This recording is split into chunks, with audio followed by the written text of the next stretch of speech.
Hey guys, and welcome to another episode of Woke by Accident Podcast. It is a weekly chat about socially conscious topics impacting the culture. On this episode, we are joined by Sambaza, host and creator of the Sambaza Podcast. So, in addition to kind of what I'm doing just creatively, I kind of like I've been calling myself like Batman, right? During, at night I put on my Batman cape and I go flying the content streets and doing all these things. But during the day, I put my Bruce Wayne suit on and I'm actually at a network called the Urban One Podcast Network. In the mix of like content and marketing, that's my world. But it's a new network, and we just launched the Kid and Play podcast, or the Fun House with Kid and Play. Nice. And it's just so cool, right? Because it's like just seeing that is just so inspiring, because what we're seeing is not just them coming together, or they've always been together, but like doing a podcast together and bringing all these stories and icons, and also embracing the new school of things as well. But what's so cool to me about it is just seeing like the longevity, the consistency, and momentum, right? Because they are, been icons since before I was born, and I was introduced to them more so from like a cinematic perspective with House Party, and that was like after they already kind of blew up. And then just like recently seeing them. Oh, but like one thing I didn't realize is that they've been doing stuff for this whole entire time, whether it's tours, music, all sorts of stuff. They've been active, they've been together, and also independently doing all sorts of different things as well. Nice. But now it's almost like okay, they kind of took momentum and just kept it going. Them being able to take something like podcasting and get into it, which is so special. I mean, there are a lot of different ways to look at it, but one particular thing I just keep thinking about is like, wow, what a beautiful moment for podcasting. Hey guys, and welcome to another episode of Woke by Accident Podcast, a weekly chat about socially conscious topics impacting the culture. And welcome to Sambaza, host and creator of the Sambaza Podcast. He is a two-time nominee for Best African Diasporan Podcast by the APVA, and he is from the Republic of Kenya in East Africa. He also has been a presenter at the Afros and Audio Podcast Festival discussing Pan-Africanism, and he is slated to be an ambassador for the 2024 Afros and Audio Podcast Festival. Welcome, Sambaza. How are you? I'm good. Thank you so much. Ready for another week. Definitely. Glad to have you here. Really exciting show for you guys to hear today. We do have a special guest. It is a content creator. We love to share with other content creators, and so definitely excited to bringing another podcast content creator for you guys. This person has launched a new platform, and we definitely want to celebrate and share about that. So yeah, any thoughts, Sambaza, before we get to our guests? Oh, I'm excited to have our guest today. I think this will be one of those topics that I really wanted to get into, especially because it does affect most of us. A lot of people don't realize it, but it does affect a lot of us who are at work and even in the social spaces. Yeah, this is something which is going to be exciting. For sure. And so our next guest is a content creator and founder of the bosslocksmedia, and he has launched a new podcast called Working While Black. And he may go down in history as the first person to play a Kendrick Lamar song during a LinkedIn Live audio space. So without further ado, Walter Gaynor, welcome. What's going on? What's going on? Hey, how are you, sir? Welcome. I'm doing good. I have to keep forgetting about that LinkedIn audio event. You remind me of it. And I picked do you remember what song it was? I want to say it was either Element or Be Humble. Yeah, I want to say it was Element. And it blew my mind. And I just, I've never seen anything like that before. Shout out to Kendrick Lamar, waiting for his response to Drake. But yeah, that's a whole other conversation. Thank you all for having me on. I'm excited. This is like I've been on like a hiatus for a minute, so it's kind of weird being a guest again. So it's kind of cool, just like getting that kicked off with y'all because I know y'all, and it's like, okay, yeah, look, I can warm up. These are my people. So no, I really do Yes. appreciate this. For sure. And then we shared that you're a content creator, entrepreneur. Tell us about the new platform that we'll be talking about today. Yes. The Working While Black show. It's a podcast that actually was an evolution of honestly just a lot of insecurities. So I got my published content creator badge by launching a show that was aimed to prove that natural hair and professionalism do coexist. Started to lean more into cultural conversations, and then when I got the opportunity to be a part of this accelerator program, what I pitched was a concept of working while black. So I created a bunch of content around it, some live shows, live interviews, spoke to like some really amazing people, and it was received so well that by the time the program was over, I was like, okay, yeah, no, I want to bring it back, but I don't want to just rush into it. I want to take the time to make sure that I have everything in a row, intellectual property and like Mhm. together protected. So I got to trademark all this stuff, and took me a minute, but it was time. It's been time. It's been time for real. So now I'm really excited to launch it. It's like a mixtape for your career, exploring Yes. advice and career growth and entrepreneurship. So We love that. And congratulations on that. We definitely will have that link posted as this is a newly launched podcast. So we definitely want to support it and share that out. Sambaza? Okay. And my question would be, this is the first question, as somebody who spent a majority of as my adult life working in corporate America, we truly appreciate your content, and I'm sure you as well. Uh, how has that come about, giving you motivation for working while black? kind of giving me motivated for it. Mhm.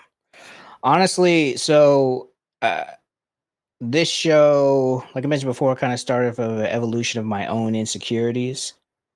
So the reason I started this whole journey was because I was feeling discouraged about my own career growth, self-conscious, and just insecure, all the things, imposter syndrome, felt all of it. So there's a lot of things I was discouraged about, but I also knew that there was this kind of delicate dance you have to do as a black person in these Mhm. corporate environments. I was concerned about well, just knew that companies could legally just not hire me, disqualify me as an applicant just because they didn't like my hairstyle. I can't see it now, but got locks. I've had them most of my life now.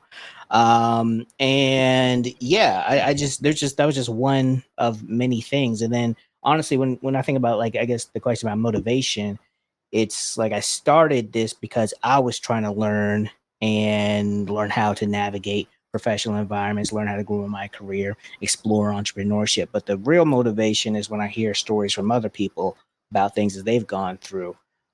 Stories of people who are literally getting like full page ads taken out in the paper to justify getting suspended in school. That's happened so many times in Texas. It's wild. Mhm. So just hearing stories from people, it's like you just get fed up, especially when it's like we're just out here just being ourselves, not really doing anything. We're just trying to be a part of the American dream or whatever.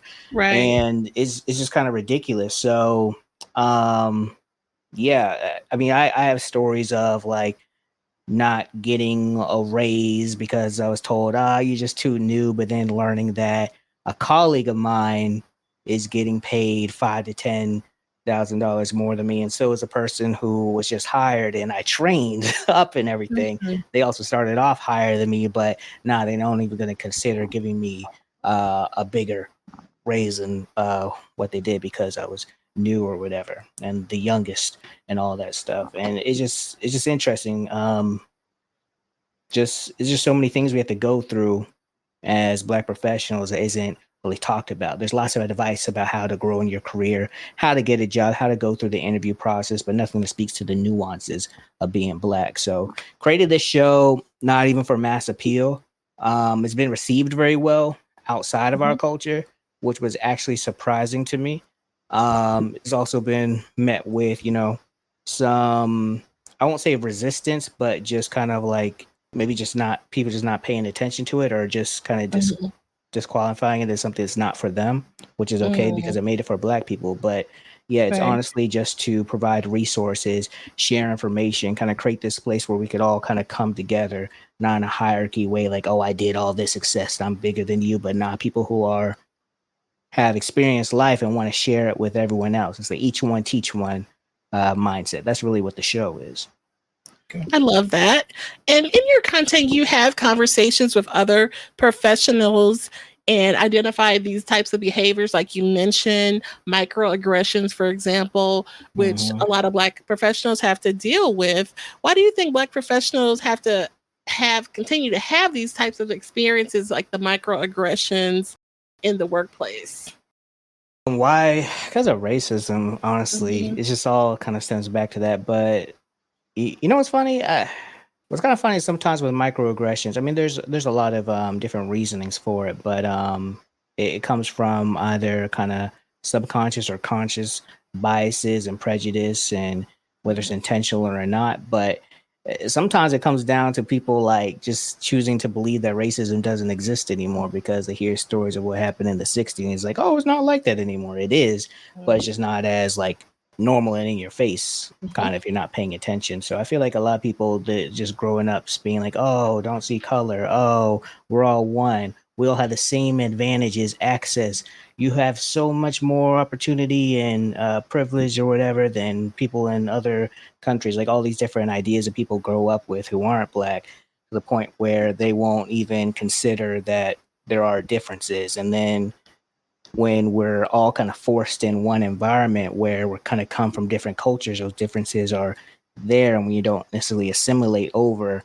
there's resistance that exists as well. So I think it's like cultural differences, choosing to like not believe that racism even exists, so that someone's like to bring something up, they won't even acknowledge it. They'll just continue to kind of harass you and harass you, be like, oh, now you're just difficult to work with, all this Mhm. stuff. So why it exists, there's like a plethora of reasons on what to do about it and how to kind of take control of your career. That's kind of a lot of nuances there as well. But always kind of point towards racism as the Mhm. root cause of it, and people choosing not to understand where they may be in the wrong, or why this environment isn't an inclusive one for everybody. So let's talk about emotional intelligence, right? And how does it tie to microaggression? Like for example, if you experience microaggression at work, right? In your opinion, what's the best way to deal with it from an emotional intelligence stance? That's a good question, especially for the emotional intelligence stance. All right, so I don't think there is a best way to deal with it, to be honest, Mhm. because when you are experiencing a microaggression, is going to cause some type of emotion within you, and sometimes that emotion, like it's just something you feel, and you could either choose to ignore that feeling or embrace it, or so it also depends on the person how they deal with their own emotions as well. But I never think there's like a right or wrong way to deal with something. People who will just like go ahead and call someone out right then and there, and that's Mhm. in line with who they are and their characteristics. And I think that can be beautiful. It can cause additional problems, but that could also mean that it's not the right place for you at all. Honestly, anytime there's a microaggression and you address it and it's not received well, I would say that might not be the best place for you.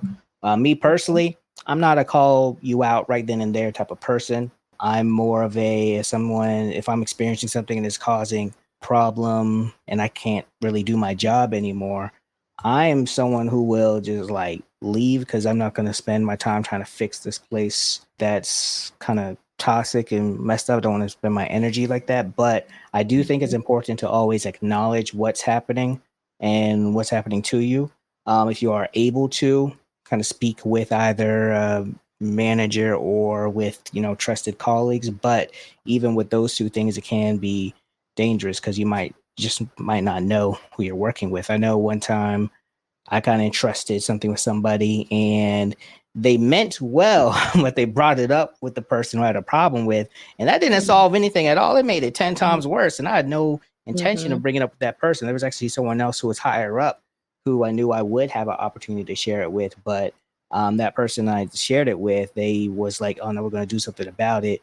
cause just additional problems. So Right. I don't.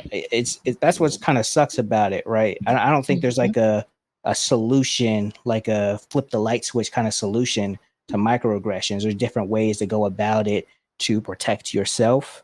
But, part of the problem with all of this is that it's the person's the kind of the culprit who has to really make that change if they really want to. And when that person's in a position of power or authoritative figure over you as a supervisor or maybe just an influential employee at work, it could be hard to call it out and it be received well.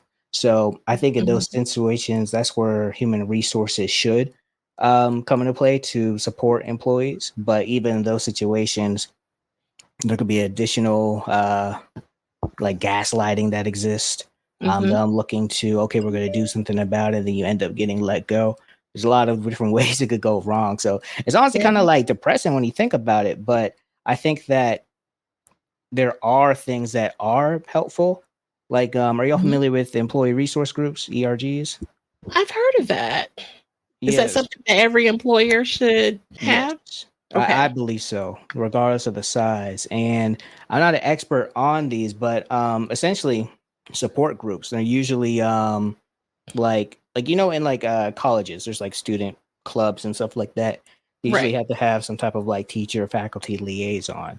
We're part of it for it to get approved to be an official student organization. And with the ERGs, it's kind of similar in the sense where it's something that's recognized by the organization, supported by the organization. The organization will contribute resources to making sure that it exists. And that employee resource group is a kind of like a safe space in a way where you can go and be with people who are similar to you, whether it's race, gender, just whatever kind of makes you unique or whatever culture you belong to. There's different types of ERGs that you can join. And that's like, I think, a really great advocacy aspect there. So you're not going up against your whole entire organization. You're getting the support of people with you. They're usually at large corporations, but there's something that like you can form just with a couple of people. These diversity managers that they've been hiring due to having to learn the diverse environment that we have at work, and you deal with a lot of people that are not from the same culture. Are they working, or based on how many of your shows that you had and you've talked about this, what's your take on that? Have they been a program is it a program that's working, or does it bring in more tension into the workspace? I think that there's tension that comes from people implementing some type of diversity program that is a sign that it can be working, actually, because we're talking about implementing a program where things are brought to light and people are kind of forced to acknowledge what's going on. I mean, think about Kaepernick kneeling during the games. Everyone was so mad because a common thing that was said, and not just amongst white people, but black people too. They're just like, I just don't want it in my sports. I'm just here to watch sports. It's like they did not have the choice to ignore it. They had to look at it in order to enjoy the game, right? And I think that caused tension. They're like, I don't want that. I want to escape. I want to enjoy the beautiful game of football.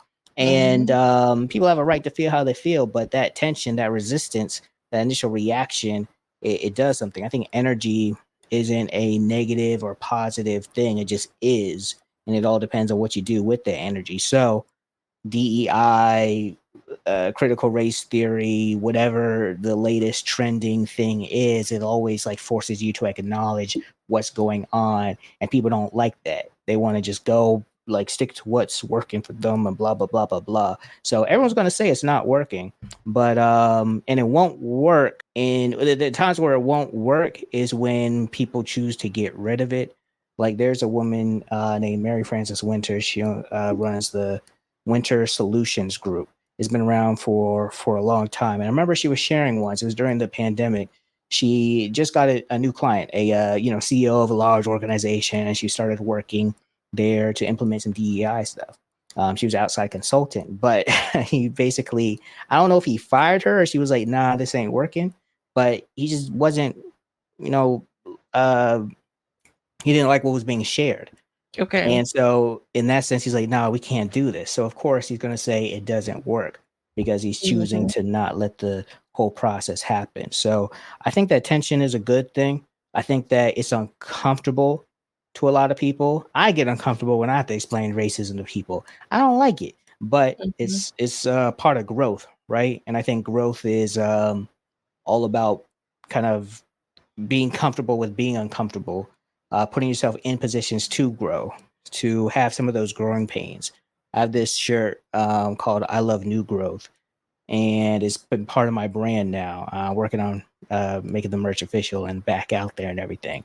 But Yeah. the whole concept, it came from the natural hair movement and the whole ugly growth rate. Like right now, I have all this new growth sticking out and everything's not twisted up yet. And that's something that we always like, in the culture we hide that we don't want it to be seen and everything. And especially when you're growing locks in that first part, there's that whole ugly phase.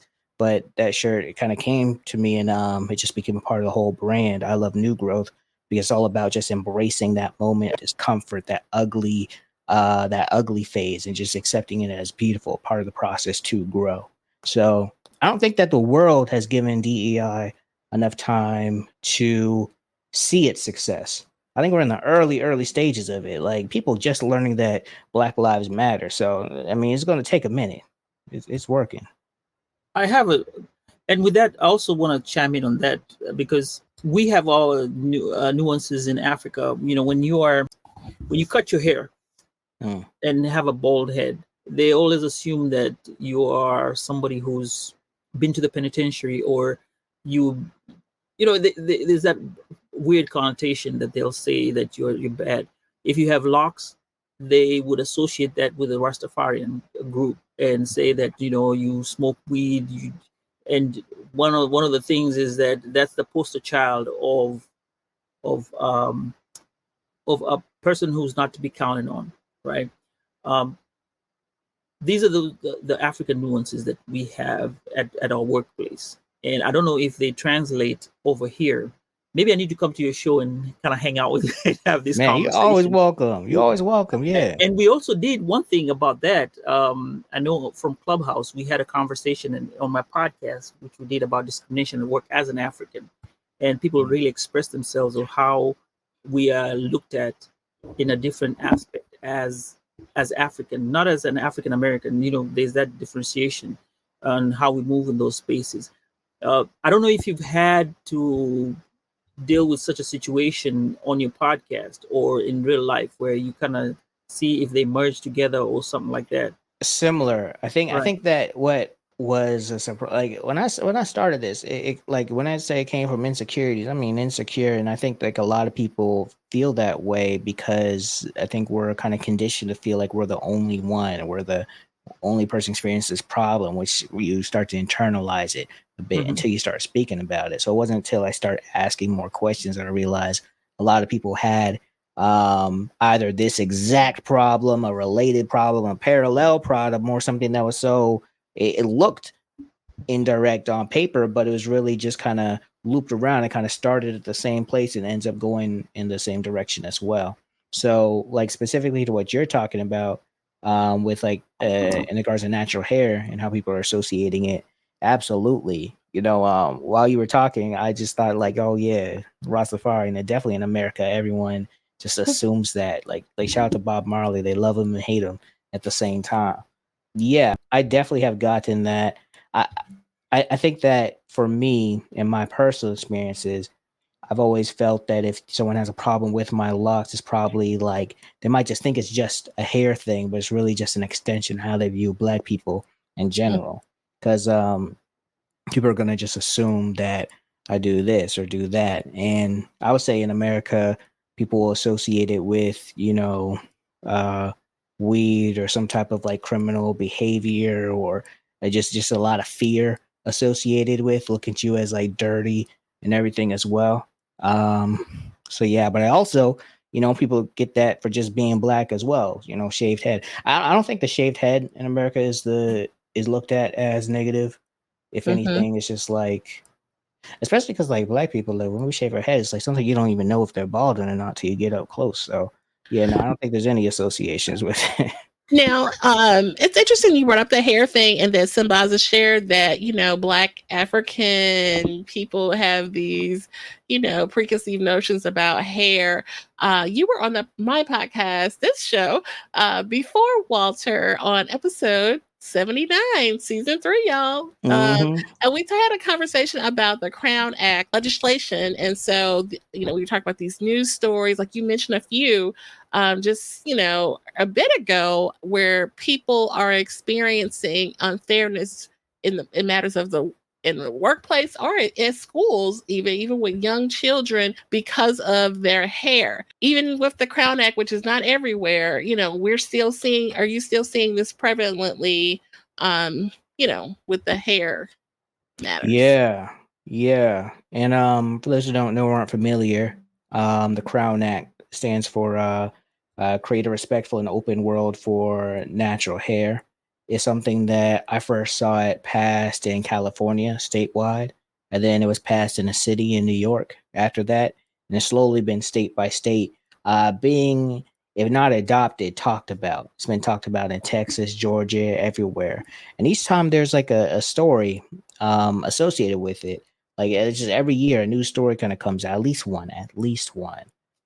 Years ago, it was a high school wrestler who was he had during a competition, he already winning all these matches and everything, and then the referee person was like, "Nah, your locks can't do it. It's not regulation. You either cut him or forfeit the match," and he was forced to cut him right then and there. And his teammates supported him, but with the decision, but really they should have stood up for him and be like, "Nah, that's not a thing." So that happened, I believe, 2020. Then there was just in Texas, there was a student who, good student, but all of a sudden he was suspended, not for anything he did, but because the school actually implemented a new policy on dress code. And in that policy, it said for boys, your hair could not be below your ears or past your shoulder, one of the two. Now, granted, this is a new policy implemented like in December. He was already a student there, been a student there. They just implemented it. He was like, "Nah, I'm not cutting my locks," so they suspended him. They suspended his either younger brother or cousin as well. So that happened. That blew up. Huge story. He actually was really, really supported by the culture, and it was kind of beautiful the type of support that came through. And it got to the point where it looked like Texas was going to pass the Crown Act, but like this past year, basically happened again in Texas at a different school, and there was someone who actually put out like a whole news ad out to defend the decision to suspend the student. Like, we're talking about people investing all this time to suspend a student because of their hair, not because they're bad in school or anything, but because of, once again, racism and what their idea of professionalism looks like. So the Crown Act is so interesting because it's been discussed federally. It's been discussed in every single state, and it has yet to get passed. It almost did. Cory Booker was a big political advocate for it.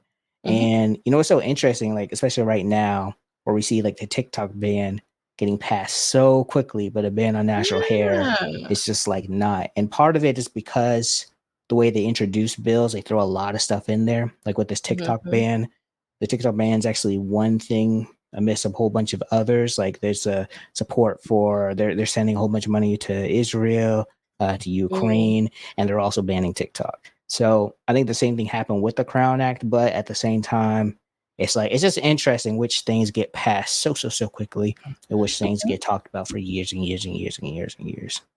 It was in Houston that that guy was having a problem, the boy, and it went up to I think the Supreme Court of Texas.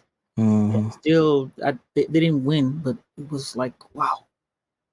It baffles a lot of people. Even it baffles me. I mean, we're talking about hair.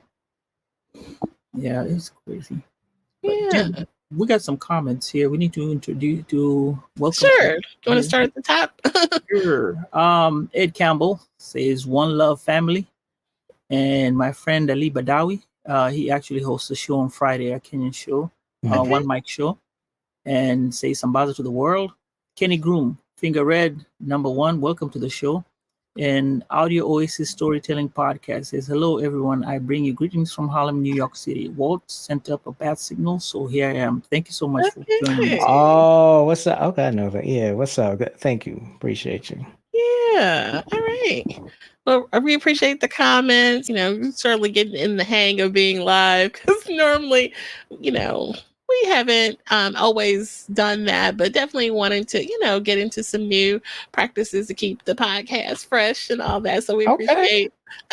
What's up to y'all? I appreciate being a part of like the early stages of y'all going live. Y'all are doing a good job, I think. Oh, yeah, a lot of people forget about people who are watching in.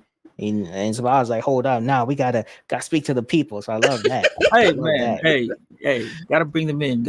Absolutely. Yeah, absolutely. Oh, what's So up, Kenny? my next question would be regarding your content on LinkedIn, which is a great source of career guidance. You are kind of like a tester for LinkedIn. Question is, are there any additional topics that you felt were eliminated and not given adequate attention in that space? In that space, topic. So, what did they miss out? Oh, from my content, or on LinkedIn, what did they miss out in terms of the content that they gave you with career guidance? Gotcha. So, I think what makes LinkedIn great is the people that are there. It's not really the okay, well, let me say two things. The people, the other creators who are on the platform, the people who are using the platform, and actually are a lot of really, really great people who work at LinkedIn. I got to meet a lot of people who are kind of the reason for the creator program existing. I was actually surprised by how many Black people work there. And you know what? To be honest with you, when I think about what's missing, and almost feel like this might get me kicked out of like the LinkedIn island if there is one, but just like the conversation around why a lot of Black creators have lost access to LinkedIn. So before the creator program in 2022, I was only kind of on LinkedIn. I did use it, was able to connect with a mentor who helped me to get my professional career started. Shout out to Ryan Shaws. And met a lot of wonderful people on it. Once again, the people there are great. But before the creator program, there was this whole huge thing where a lot of Black creators were getting kicked off. They lost access to their account, et cetera, et cetera. I don't know the whole story, but it just felt like it happened. And then all of a sudden, nothing. Creator program happened. A lot of Black creators were in the program. I was surprised.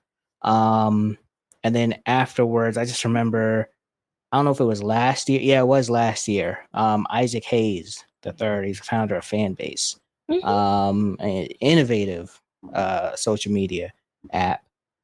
And he was fundraising for Fanbase because he's doing a community-based fundraising where literally anyone can invest on Start Engine. And he got his account restricted. He went through the process, be like, what's going on? And the reason that he got was basically they were like, you can't be using this to raise money for your software. So it's just like things like that that are like, it just kind of gives me a question like, what's going on? What's going on here? And I just seen like people that I know personally just all of a sudden like that lose access to their account and they barely even use it. So it's just kind of odd to me. So I say if anything that's missing, it's like that true accountability. With that being said, what I think is beautiful. Oh, and then also another thing is there's a lot of Black women who are very active on LinkedIn and advocating for us and equality and everything. And there are a lot of trolls and people who just like embody white supremacy on that platform. I mean, they exist. Yeah, they exist on all the platforms. So I'm not saying it's worse on LinkedIn. Like everything that I'm talking about happens on every single social media platform. Okay. So it's not even like a LinkedIn that's worse. It's just what's different is that you can see where people work. So it's just so weird that people are just ready to just say some sexist and foul stuff to people. So yeah, a lot of and I don't really see a lot of support for them. And it's just odd to me. So I would say that's what's missing, I think, from like accountability, especially when we're talking about working while Black and psychological safety. It's like some of that stuff's always in the back of my mind when I'm on these platforms. that the trolls are out there, and when you speak up, they got a problem. They got a problem. So Okay, let's get into a couple of comments. This one is about the LinkedIn. Sambaza, you want to catch up on the? Sure. Now I have a audio Oasis storytelling podcast. It's Stephanie who's saying, "Yeah, great show so far. Loving the content." Real quick, Stephanie, I knew it was you when you said Harlem and Bat Signal. It's just though that two combos, I was like, oh, I know what what's up. And Kenny Groom says, "Where do we begin on the content that LinkedIn is missing?" Oh, and okay. There's also, he says, the harassment on LinkedIn, especially toward Black women, is madness. Oh, wow. Can you divulge more about it? Have you experienced it? I've seen it. I've seen it. Mm-hmm. I've seen it, and it's crazy. So I think one example is very, very small compared to what I've seen, because what I've seen is like some true like violence. But when I was getting trolled a little bit, I remember speaking about creating content around hair discrimination. And there was someone who came up and he commented out a lot of my posts, actually. So he must have been following me. So that's the same thing. Energy is a weird thing. People put energy, but they just choose to come back. It's so weird. But he basically, it was a post that I made calling out people for hair discrimination and the lack of appreciation. I think there was a football player who they just didn't like that player had locks, and they were like, oh, it's not professional, you're representing this and that and this. And I was talking about it, and someone came into the comments and essentially associated natural hair and dashikis, which was like, we weren't talking about that at all, but they associated those two things with clan robes and hoods and stuff like that. And it was just wild. It like took me aback, and I was just looking. I remember just looking at that comment like, okay, how am I gonna respond to it? But then this is where I talk about where the people on LinkedIn is the reason that I'm still there.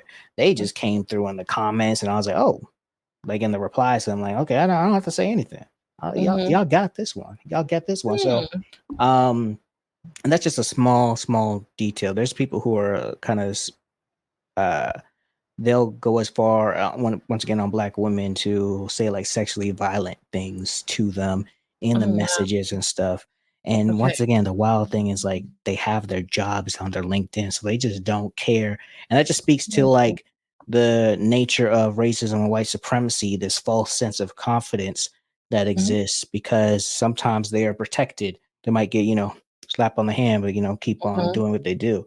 And so someone like choose to say something so outrageous to a Black woman just shows like how little people think of them.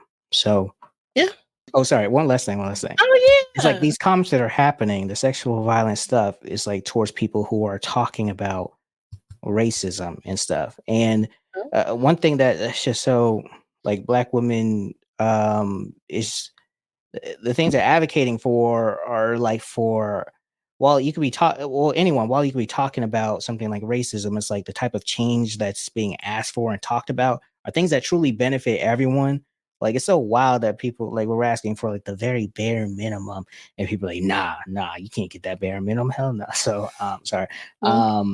Yeah, so it's just so odd. And it's like that doesn't warrant any type of harassment, especially at that level. There's another comment there. Let's see. He did stop commenting. Oh, okay. We'll see now that I'm back. We'll see if he comes back, because I swear he was following me. He had to be. Oh, wow. And I guess people run into that. Like you said, on many platforms, I have a side hustle where I'm reselling on a couple platforms, and one is Whatnot. And it's You're like an a influencer on that platform, right? I remember I'm a live streamer.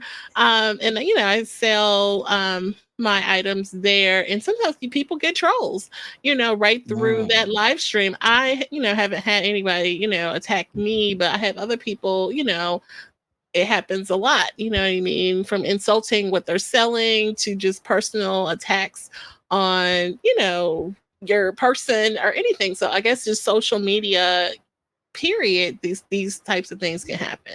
Absolutely. And I think I was looking at this there was a video out when I was searching for yours, working while black, and these were women who were talking about it. It's on YouTube, and they were talking about having your squad or your crew whenever you're in these spaces. And I think you already alluded to it right now, saying that you had people on LinkedIn to be able to assist you when trolls show up, or when you undergo things like when we talk about microaggression, or something happens, somebody talks about your locks, when will come and touch your hair. Jen, you know how it is. Don't touch my hair. But some people are still not used to that. They come, they touch your hair. And I think if you have your crew or your people who stand by you, they'll probably be able to support you and be able to understand you and be able to sympathize with you. Now, I don't know what the crew will consist of. Will it be of people of your own color or people of a different color that will look at it from a different perspective? That is yet to be found. What do you think? What are your thoughts about that? I think that You come and yeah, you ride around with us, and you be like, "Hey, man, I didn't like that comment that dude came up," and then we rile you up. We're like, "Okay, you know yeah, what? This is what's going on." But at the end of it, we tell you, Walt, look, this is how you engage in this space, and this is what we think that you should do. Maybe you need to mhm, talk to HR. Maybe that's not what the person may have stated. Kind of we try to explore all those options. So that type of crew. yeah. I'm laughing because like y'all both we like had like a moment of that recently where it was something where like I wasn't going to I was, moving on, and it wasn't a big deal to me, but because of the Mm, crew and really like community, it's a word I always use a lot. One, community held me accountable to like, hold up, well, hold up, this happened to you, and then also at the same time, you don't have to do you like be aware of your actions and how you speak and everything too. mm, So I think that's always important. And back to like what I was mentioning about like we're often conditioned to feel alone.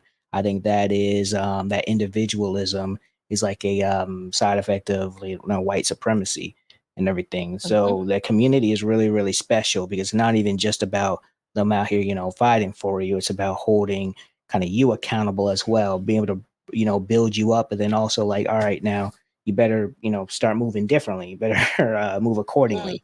Don't just let this type of stuff happen to you. And then also just in that moment, it wasn't even about mm, me as much as like an example as well. So I think that's important. And Sambaza, you mentioned something about like people who look like you and don't.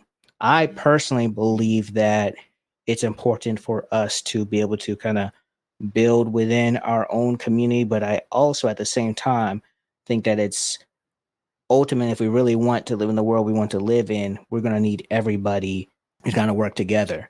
And I think that seeing the movie Judas and the Black Messiah, because I wasn't super familiar with Fred Hampton, I knew who he was, but just seeing that movie and seeing that scene where he just marched into that one I think it was a church during like this Klan rally. Then next thing you know, he's like having a speech with clan members and everyone right next to him because he was able to be like, yo, we're actually fighting the same fight, you just don't even realize. I mean, not the same, but our fights mm, kind of coming together, we could have a bigger fight. And I think there's another issue that exists in this world, and that's like this classism issue. There's also an issue of just the kind of the influence of capitalism, how that can affect people who just kind of operate from greed and power, and once again individualism versus like collectiveness. So we kind of have to move together. Not everyone has to work with everyone, but I think that we're at this mhm, place where we could all move accordingly based on like how we just are. But it's important that we always check in, so we're always on the same page about how we're moving and stuff, so that it's just we're kind of moving as one, but also each kind of tackling different things because we're multifaceted and there's a lot of people who are fed up. So we mm. could tackle a lot of things. Um, That's yeah, I feel true. like I just kind of ranted. Did I answer your No, question? Did I get that right even? You did, you did. Okay, cool. I have one that's more to throw in. This will be to you people. Why am I using to you people? You That's not. people. Yeah, you people. I shouldn't use you people. Anyway, So I'm gonna silly. be nice. Check my nuances, right? And it happens to all three of us. Let's talk about the workplace, and I guess we'll all go around of it and kind of get your opinion on this. It feels weird, like working while black. You're the first black person in that company, and then the next person that gets hired that's black. Kind of like when you move into a white community, and then the next white person comes. How does that make you feel? I don't know if that's a question maybe you want to ask people when they come to your show as a standard question, maybe.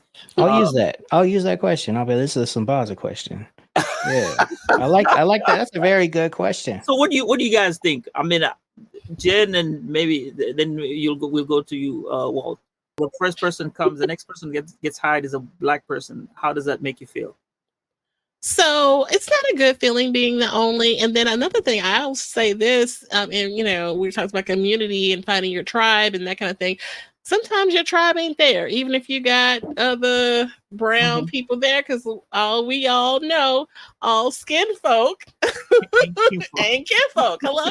So don't even get me started on that. And look, the comments will probably blow up just on that alone. You can't really, and like you said, you share some information with someone, even if that person was, someone of your race, they can't always be trusted. So you kind of have to hold your card in the workplace, especially navigating through corporate America and different spaces, even in academia.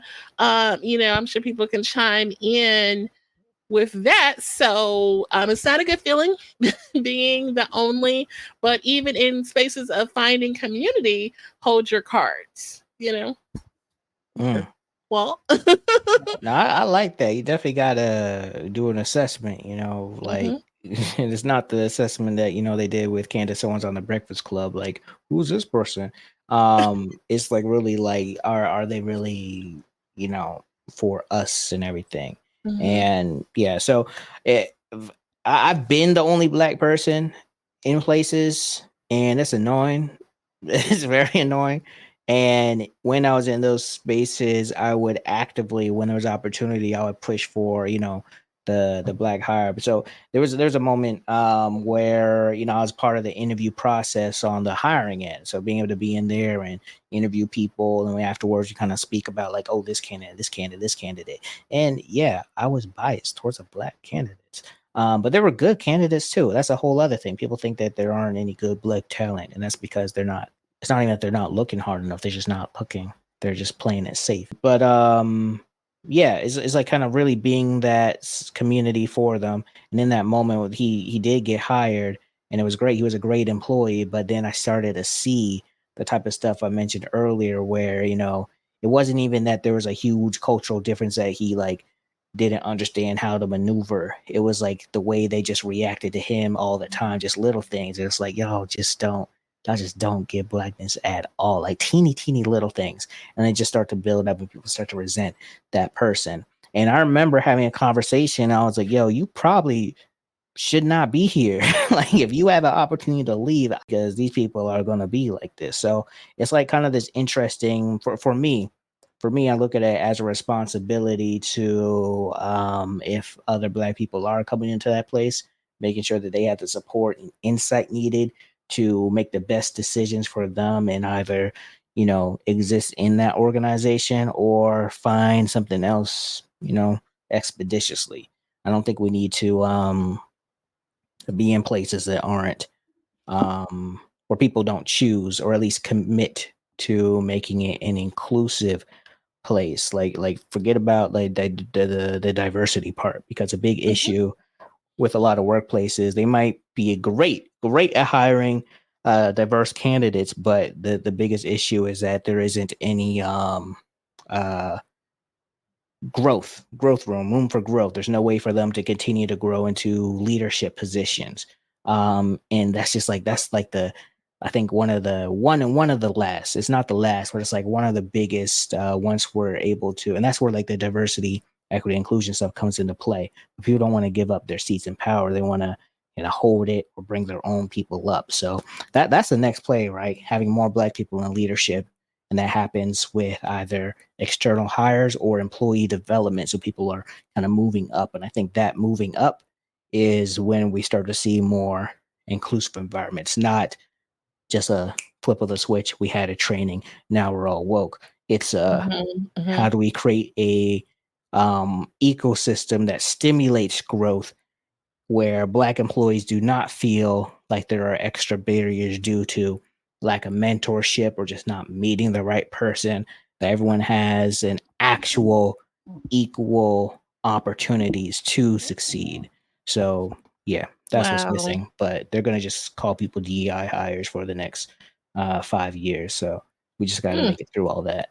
Sambaza, you have anything else before we going to talk about Walt's new project?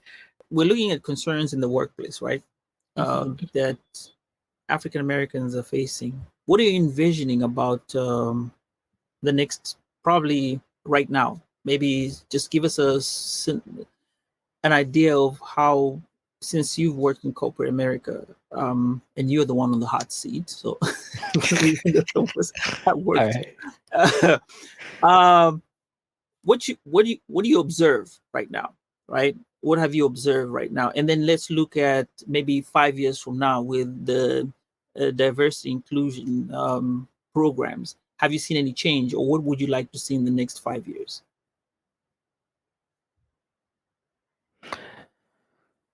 So another goal of mine for the Working While Black show isn't just about sharing kind of career growth trips or exploring entrepreneurship. Those are like the two kind of main things about, making sure people don't feel alone, kind of talking about different ways to kind of be less dependent on kind of your main paycheck, because we're living in a time now where people are kind of like, we might need that second job, even though you're making a quote unquote decent salary. But the other part that I think is extremely important is for us to have a better understanding of just really like the people who are DEI specialists and everything, the stuff they're doing, the policies that are being created. I think needs to be more common understandings that everyone is aware of, like the different things that are at play. Because I think there's like an awareness issue both on from all the different cultures. Like us, we know that it's there for like advocacy and making sure there's true equality and places are inclusive. But what does that really mean, and what type of policies affect that? Both governmental policies, different political bills and stuff that affect different things, like the equal the whole non-compete clause is being removed, and how does that affect people working while black? How does like the knowledge that there are more black owned business that exist in recent years, but most of them are solopreneurs, so they're not even equipped to take advantage of a lot of government benefits that exist for businesses that have multiple employees, like official literal W-2 employees, or there's just a lot of additional things that I think everyone it would be beneficial for us all to know, so that we can better advocate for ourselves and Mm-hmm. support people who are advocating. Like the Crown Act, for example. um Dove has been a huge um supporter of that movement, but like I can't name that many people who are actual, like, not influencers talking about it, but the actual people who are creating the policies and advocating behind the scenes in these rooms for it. So another Mm-hmm. goal of mine is to share more insight in a digestible way, um, about what's going on and what's affecting us without us even realizing it. So Mm-hmm. that's what I would like to see in the next 5 years. It's a little less sexy, but it's like just that education piece. Because I think that Mm-hmm. racism isn't, like, people always say it's not going away in our lifetime, and they're right. But I do think there are things that we are going to see in our lifetimes, but it's just like an awareness thing.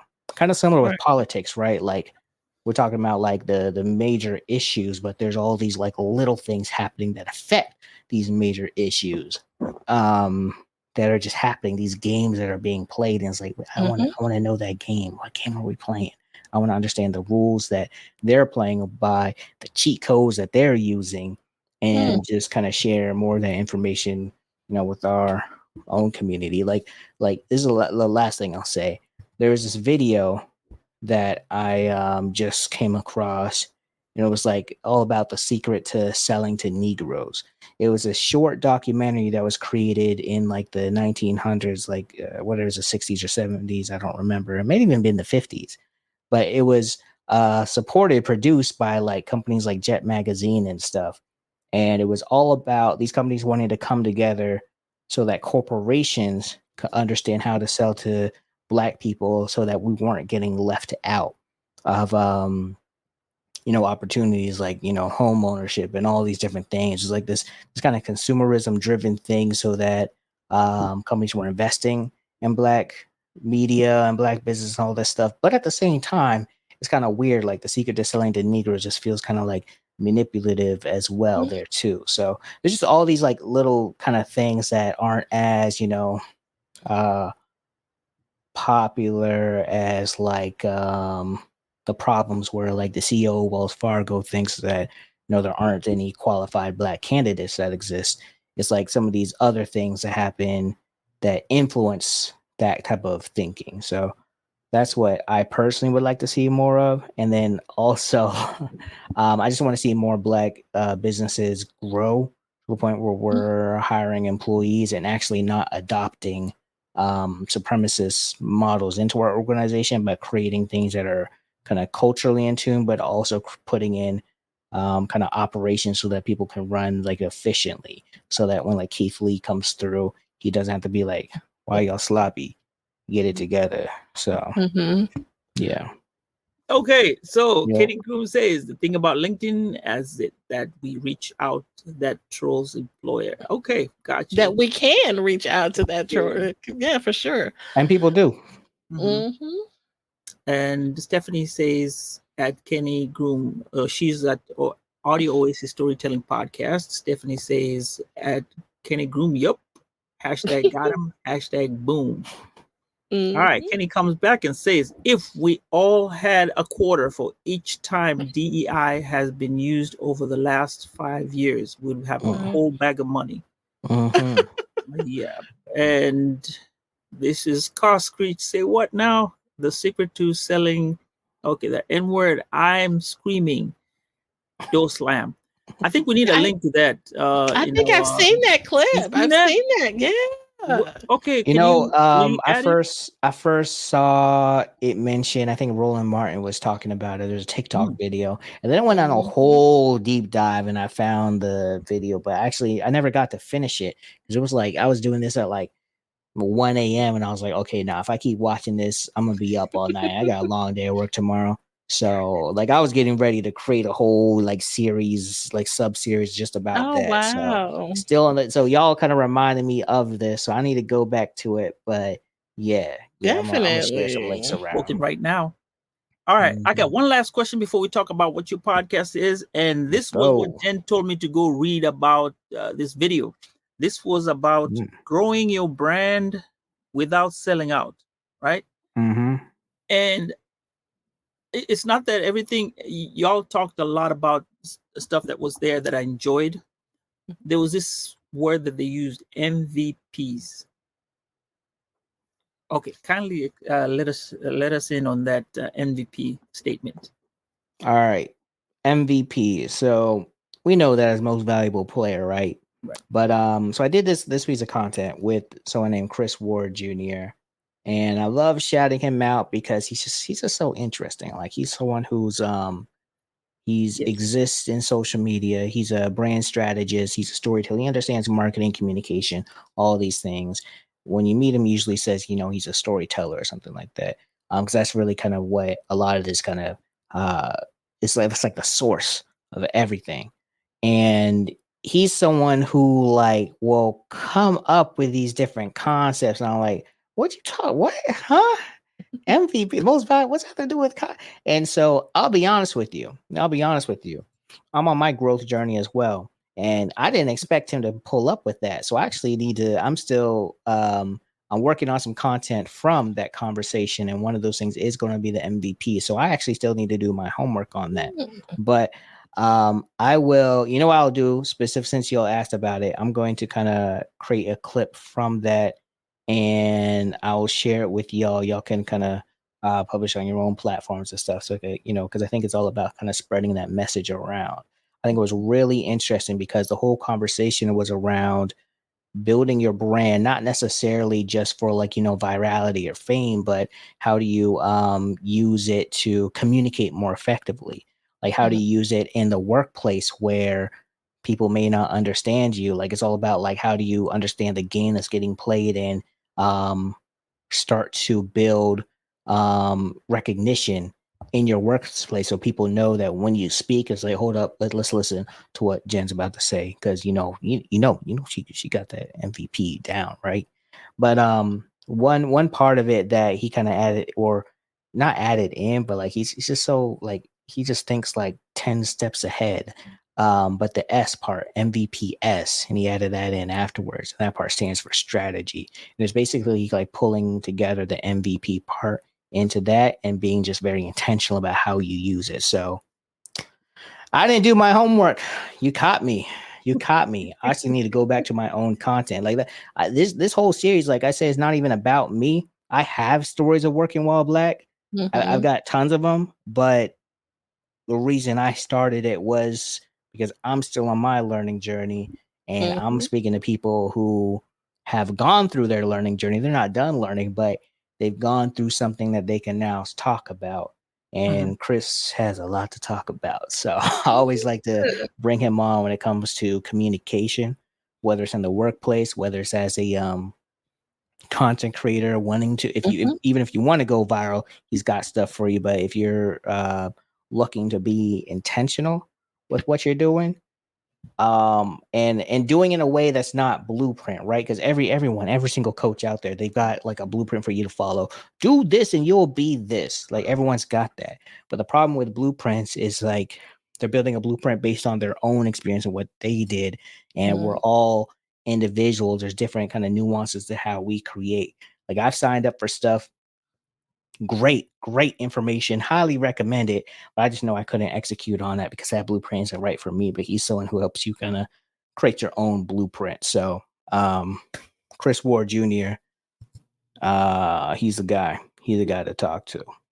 Yeah. But Sambaza, since you brought that up, I'm curious with you, when you heard that, what type of kind of reactions did you have to that? Did it change your perspective, or did it make you go like, aha, I knew it? Like, what were some of your kind of reactions to that specific moment? That was an aha moment when he said it. And he broke it down like he was slicing butter with a hot knife.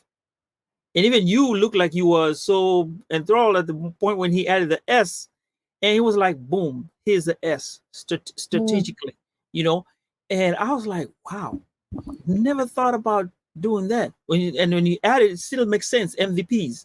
But that S part, yeah, it really made sense. And I would like people to go back and to watch that particular episode to understand, because it's not just that part. There's a lot that you can get from that regarding how to move in spaces. I like to shout out to Talk Ish with P. That's Paula. Paula. Yeah, that's her. And she's coming out and saying hello. Say, Chris, dope as AF, 100%. Stephanie of Audio Oasis Storytelling Podcast says, shout out to Chris Ward. He's a beast. Brilliance in action. And Paula says, amen to that. Thank you guys for commenting. I don't think we ever been this popping. I'm geeked about that. Okay, shout out to the chat. Shout out to the chat. Yeah, y'all doing your thing out here. Y'all should go live more. You know what's cool about live shows? And I this is like I guess a secret kind of, because it just influences how I do live shows. But I'll have things I want to talk about, people I want to talk about it with. But something I tell people before I go live is that, like, honestly, it's like it's our show. We're doing this together, but it's not really about either of us. It's about whoever shows up, and it's about making sure that they are either entertained, they are informed, and if they're not, understanding that and being able to pivot real time to address whatever it is that is most important to them.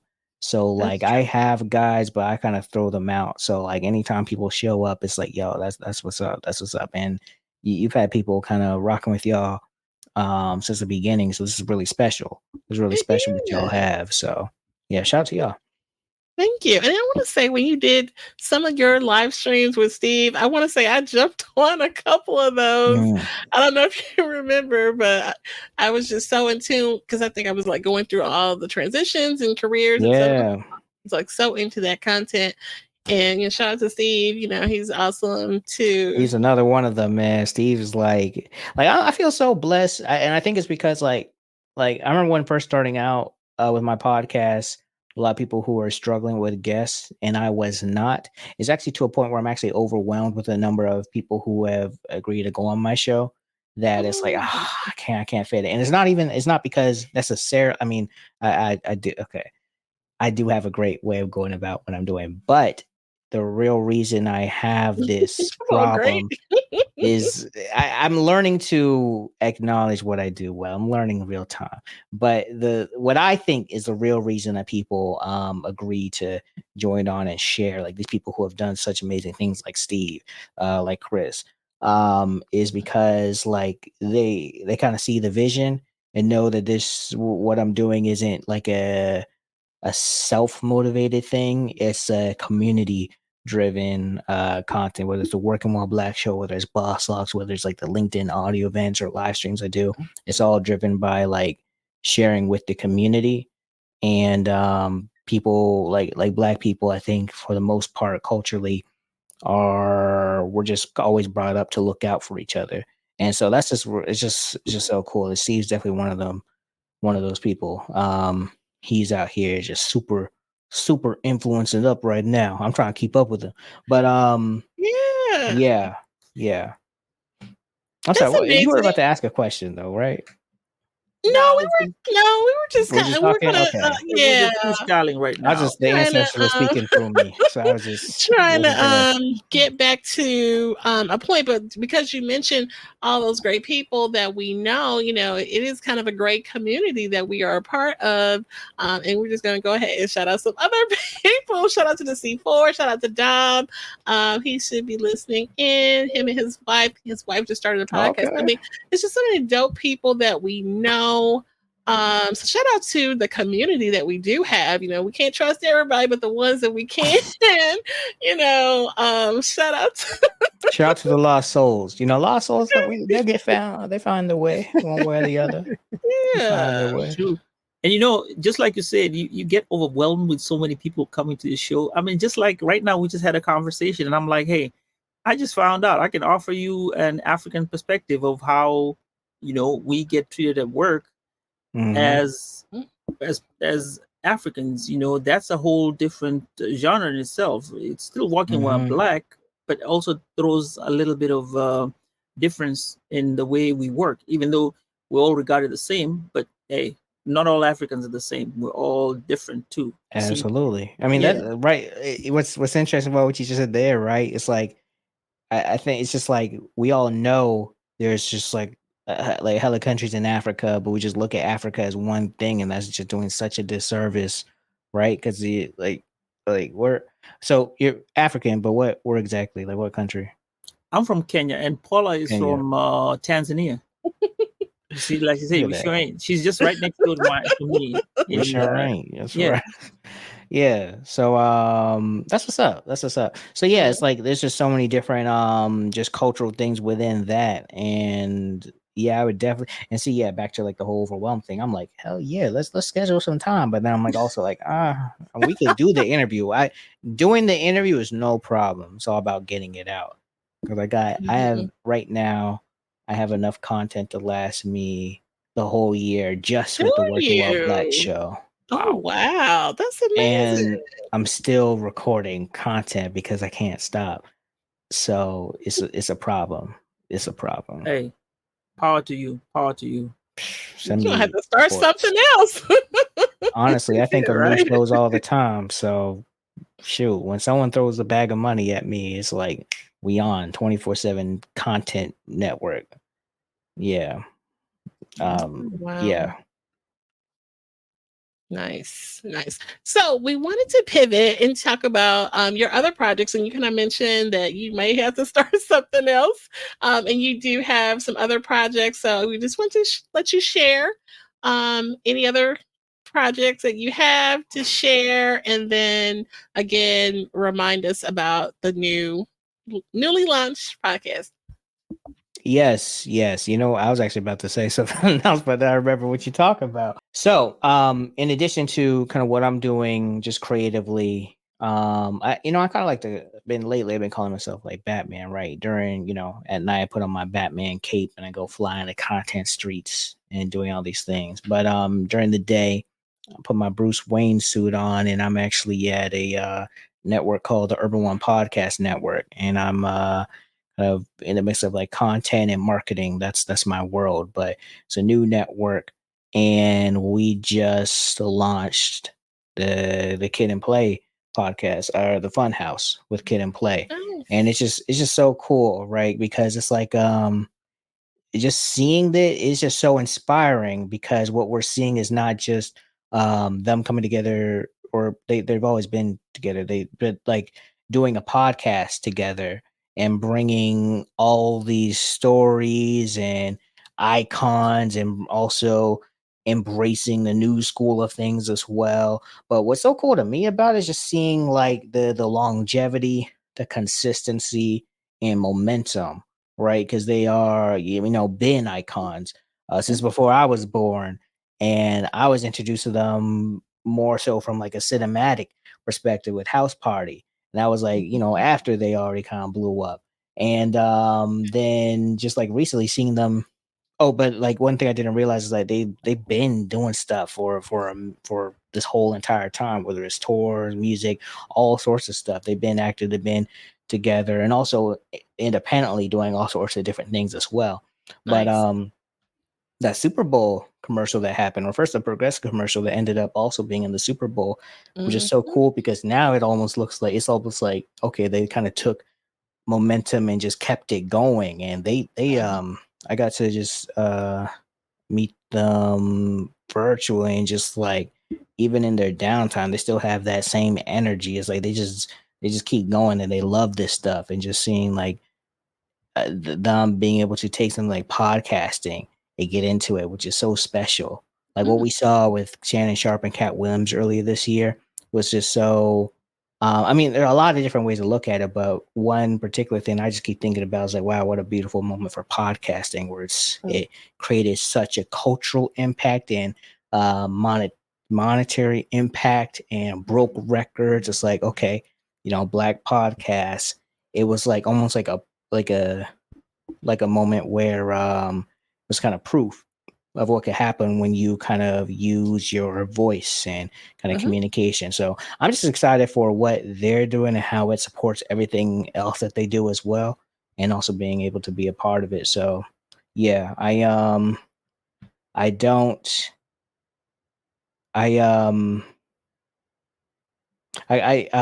do I don't think the best way to say this, but essentially, like, I think I used to like look for a lot of like podcast clients, and now I'm in this position where I get to support specific people's kind of their dreams, their business, their content on this black owned network, and it's kind of dope. So yeah, Definitely. there's more to come for sure. More to come for sure. I'll keep y'all up to date. Jen, Yes. he's trying to make it sound on the low, but it's high profile. What he's Come doing, on man, now. that's like, you know what you're doing. I think in my mind when you just said that, it's like somebody who's into gaming and is told, okay, you go to work and you can play on any type of game you want for the next 8 hours, or for 40, or maybe like 32 hours you're going to be playing on games for the You- rest for the week, and then You're the rest right. of the time, yeah, we're going to have some meetings to discuss, what type of game, what you think about it. That's what you're doing right now. Yeah, no, you're right. You were right, actually. Mhm. I will say it's not lost on me that like when I even on days where it's like whatever, because work is always, it's like there's always stresses and stuff. But even on the long days, I'm like, yo, we're creating podcasts. Yo, that's kind of dope, right? That's my Yeah. 9 to 5 is making podcasts happen. So Yeah, it is dope. It's not lost on me. Once again, learning to acknowledge the things I do and everything. But what y'all are doing is trying to turn me into Connie, and I'm trying to avoid getting to a point where I'm like, I'm the best. Like all this stuff. But y'all keep gassing me up, so I need y'all to chill. We gotta give you the flowers. We gotta give you the No, of course. flowers. Yeah, Flowers for received. sure. Flowers One received. I got a comment. vase for them. Thank We got a comment here from Paula. Where she throws in about too much content is a problem. No content is a problem, but too much content is a better problem. Oh Okay. my God, I'll take Paula. Follow the prophet. I'm gonna quote that forever. Forever. Oh my Come on, God. man. All But right, too much Paula. content is a better problem. Nice. Yeah. Yeah. You know what? You're right. So that episode Sambaza that you were talked about with the MVPs, that's very, Mhm. very new. Within the past Mhm. this month it was recorded. The first episode I released was from 2022.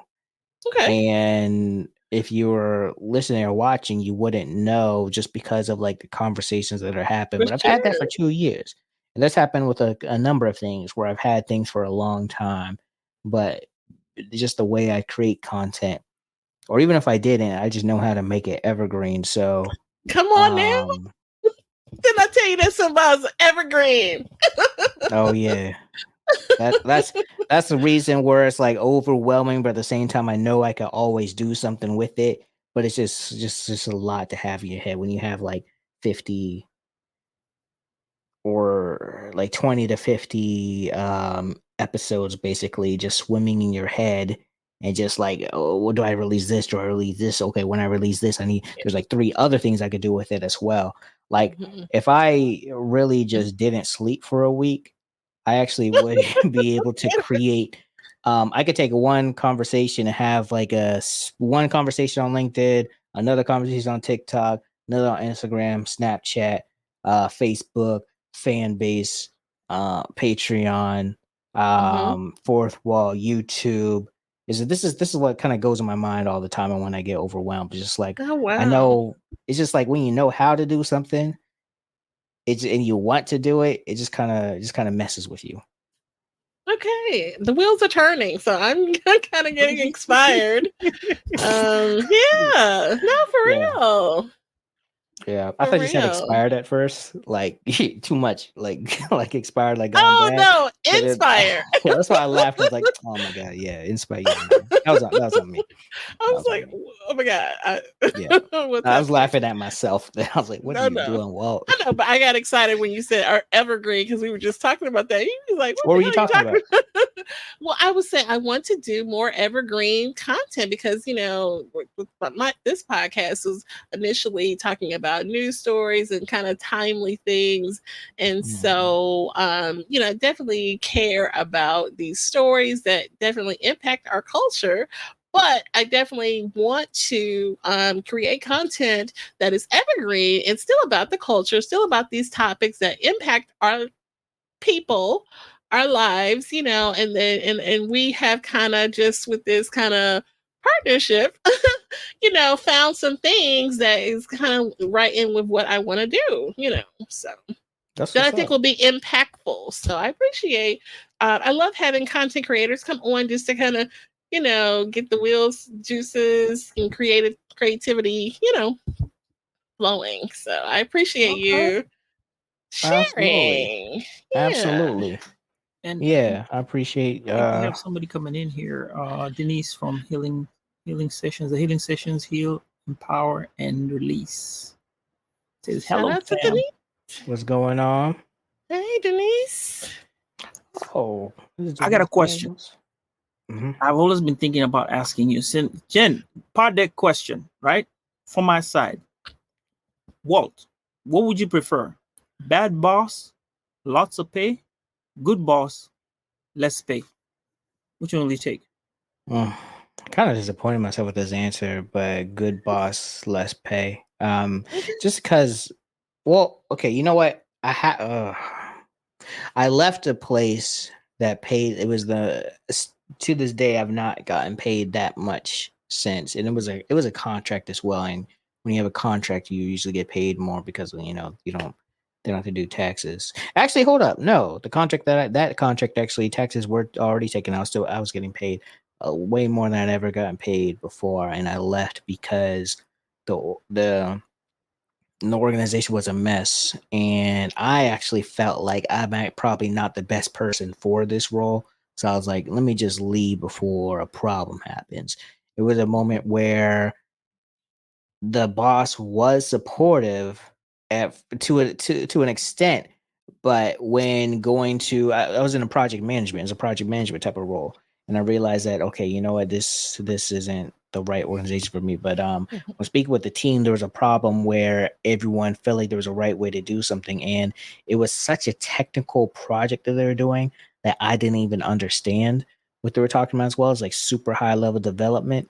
And I had done things what they hired me for I've done before, but it was in a different type of setting where there's more everyone was on the same page. So the real problem wasn't just managing the project, it was getting the people on the same page and like their belief systems that differed. And that was just like because I didn't speak that developer language, and I was also the time crunch as well. I was like, nah, y'all need someone who's more of a developer who could build all this out. So it was a situation where, and then when I tried to start to communicate that, just the boss was not receptive at all, and we started freaking out. They were like, I don't know anything about what's going on, which is kind of funny because what they told me in the interview was kind of what was going on, but for some reason, all of a sudden, they didn't know what was. It was weird. It was a weird thing, and I was like, yeah, this ain't for me. So my first answer was going to be like, give me that money, I'll stay anywhere. But I know about, like, I joke about selling out, like can't wait to sell out, but I can't. I just won't take the money. I'll leave.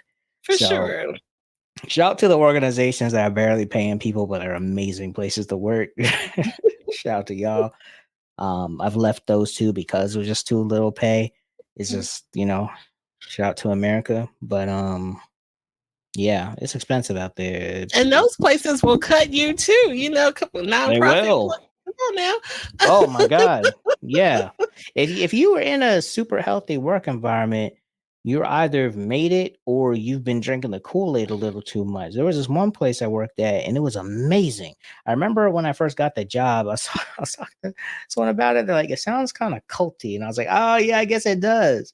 And then like 7 months later, I realized, oh no, it is culty. It's culty. Oh no. It's super culty. I gotta get out. Oh So no. yeah. Get Pay out was for good real, though. right? Yeah, right. Oof. Wow. Yeah. Little teacup. Okay. Yeah. Wow. Okay. So oh my God. Thank you so much, Walt, for joining us. We went over the time that we were planning on, but this is just amazing. Thank Yes. you. Thank you. And I appreciate y'all a lot. I appreciate what you do, how you do it. What episode is it? What number is this? Like 55. 120, 150. That's what's up. That's what's up. Yeah. So Round I of think I got a applause. comment here from Paula. She says, I'm too hungry right now. Give me a stack bad boss for a few months to stack up Hey, or make the next move. LOL. Getting with the exit strategy. you know Getting with what? strategic. Okay. That money it helps. It does help. I'm not gonna Mm. like yeah. Collect what you need to collect. Yeah, and if you are in a good paying job, stack your cheese because you never know when things will change. I remember the one good job where like you said, the place where you've made the most you've ever made, and then whew, it was Yeah. all good just a week ago. You know what I mean? Right. And I guess with Oh, that, okay, see, this is the problem. See, at the beginning, I asked you, how long do you want this? And I forgot. I forgot that you said a certain time, and I'm out here just adding things on to the conversation. So this is the last thing I'll add on to until Sambaza says something. I gotta be like, oh no, we gotta talk about that too. So being at the bad work environment with the high money. So like in that moment, the story I just shared with y'all, I think I entered at the wrong place for me. If I had joined the company from another role or project management, another team, or if it was a situation where there was just more. It was just kind of different. It was just kind of different. I actually could have definitely lasted there and done great because I felt like I wasn't the right person, but at the same time, what I was doing was working. It was just I didn't want to deal with it. That was a real thing, but I could have stuck around and continued to collect some money and everything. So back to kind of that conversation I had with Chris Ward Jr. and the MVPs. Another thing that we talked about was understanding what game is being played, understand the rules, how it's played, and then kind of figuring out how you could play it so that you could win. Understanding the cheat codes and not cheat codes so that you're cheating, but just like more like those combo moves you could do to get ahead and everything. So I think that's what it's really all about: bad work environment, good work environment. Um, I think that's all perspective. It's all about like, can you play the game and are you comfortable playing that game as well? I think that's really like once you get somewhere, you got to understand the game, know how people are playing it, and figure out if you want to play it too. So, Right. And also, you are in their playground. I'm not going to say that's the last thing I'm going to say about it, and people can you go like me. ahead. That's the last thing. That's the Yep, last. that's it. So, Walt, I think at this point, Boss Locks, just run us down through all your socials, because I know it's not just one, not Boss Locks. You got a whole lot of social media accounts that we got. We're going to hear from you, and how do people get a hold of you, and how do they engage with you in these spaces? And maybe somebody who will listen to this might want to reach out to you and come and talk about their experience on working while Black. Absolutely. It's funny you say that because something I want to do is have more live environments where I can hear those stories so that you're not telling me a story next week and then you don't hear from it until 2 years later. More interactive environments where we can grow real time. So yes, socials, Boss Locks as BOSSLOCKS. The K stands for knowledge of self. That's on Instagram. But you could also find me. It's the Great Walt. That's ITS the Great Walt on Instagram and all those platforms. Use those two handles, and you'll more likely find me. YouTube. I'm investing a lot of energy right now. The channel's called Boss Locks Media. You can find me in LinkedIn, Walter Gaynor the second. You can literally find me on all of the platforms by searching my name. But something that I'm testing out, experimenting with right now is less about social media and more about that direct contact and communication. And so if you text me at 914-353-4176, it's a service I'm using, this kind of CRM that kind of brings everything in one place. And I'm excited about it because it could be like the one source for community. So whether I choose to go all out on Instagram, whether I choose to create a whole Patreon, and not even like a paid Patreon has free tiers now and stuff like that. Whether I choose to go with Fourth Wall, which is a great place for creators with merch and selling digital products, whether I choose to create a Facebook group, whether I choose to do all these things, the one thing that is the truth, the ways you always get in touch with me is that number 914-353-4176 thing that you could text on. And yeah, so that's something I'm experimenting with right now. Email newsletter as well, but that number is connected with the newsletter as well. Okay, great. But yeah, We'll have that in the notes, guys. So if you catch the number, check the show notes. It'll be there. We'll get the audio episode together so that you will have that number in the show note, guys. Well, I appreciate Sambaza and Walter for joining in this a really great conversation. I am just full, and I'm just so geeked about what we've shared. So yeah, please tap in with the content and also with the Sambaza podcast. We have great content with Mr. Sambaza as well. So, any other thoughts, Sambaza, briefly before we wrap? No, I really want to, last but not least, I just want to thank you, Walt, for everything that you've done. People need to realize what kind of library or what kind of information you have on the Boss Locks Media platform, plus the LinkedIn, because I mean, you've done great things, and please guys, just go ahead and get onto bosslocksmedia on YouTube and listen to what he has to say, and then also on LinkedIn. And with that number, I'm pretty sure you'll create a great community. And I don't know, I want to hear what you're going to come up with that number. We're going to have to talk about this with that number the project you're coming with. So with that being said, I wish you the best, and I want to thank you for coming on to the show. Yeah. I received that, and I appreciate y'all a lot. This really does mean a lot to me. So thank you very much. Thank you all for catching us live. Thank you all for rock with me, everyone. Kind of watch or kind of replay. Appreciate y'all too. If we're not already connected, please reach out, hit me up. And I'm done, Jen. I'm done. I don't want to get in trouble with you. No, we're good. For sure. Okay, excellent. Shout out to the chat. Shout out to the replays. If you enjoyed what you saw here, please reach out and like, share, subscribe. Okay. And until next time, take care.